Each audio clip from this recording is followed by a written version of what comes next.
Well, less than a decade ago, many African countries relied heavily on satellite connections for internet and telephone calls. Now, recently, there has been a revolution in communications with the connection of the continent to the rest of the world via undersea fiber optic cables, dramatically increasing transmission capacity of data and drastically reducing transmission time and costs. One of the most instrumental people behind the development of fiber optics is Thomas Mensah, CEO of the Georgia Aerospace Systems and an authority in fiber optics and nanotechnology. Mr. Mensah, welcome to Africa 54. Thank you, Vincent. Now, you know, when people turn on their laptops or go on the internet in Africa or check on their cell phone messages, they're just grateful it's so fast. What is fiber optics and how does this enable that kind of communication to be faster and more efficient? Yeah, Vincent, fiber optics is really a very, very, very thin glass that people don't see because they always see the cable. That's right.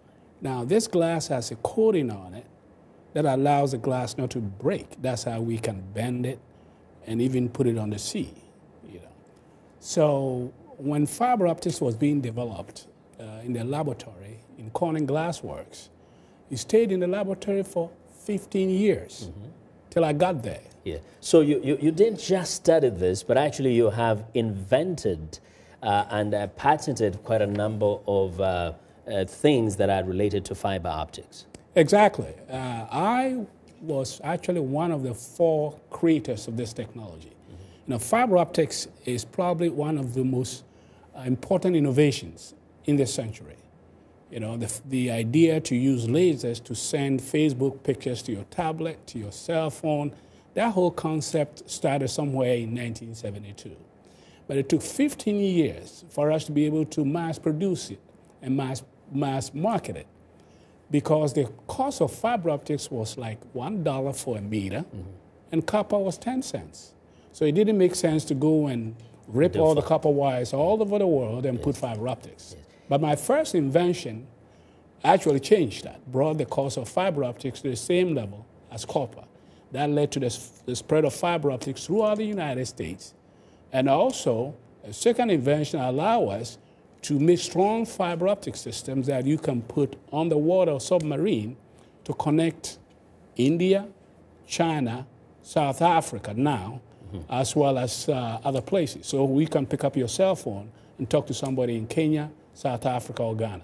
And you know, some may by now have recognized that you're not only a black person, you are a son of Africa. How did it happen that you ended up being one of these great inventors that has transformed not only the continent of Africa, but also the rest of the world? Yes, I was born in Ghana, and luckily, when I was 4 years old, my dad used to read newspapers to me. So I was reading newspapers fluently when I was 4.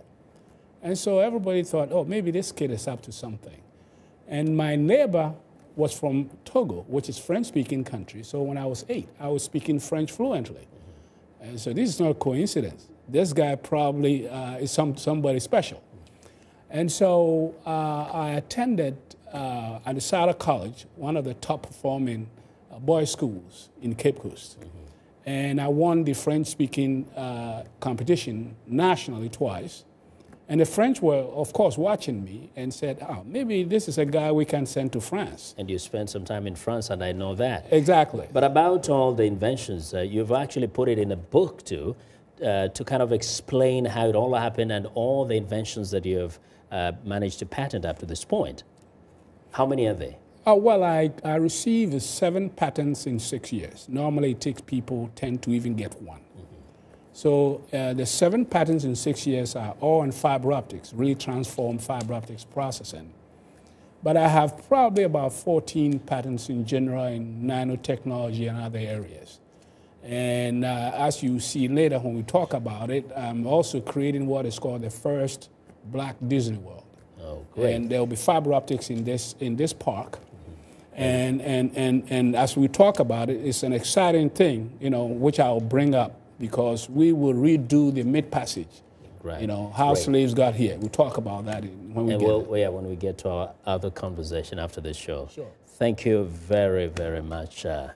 Mensah, and thanks for the book. I hope we will be able to read and know so much more about you. Well, Thomas Mensah is one of the great inventors of this world, the son of Africa.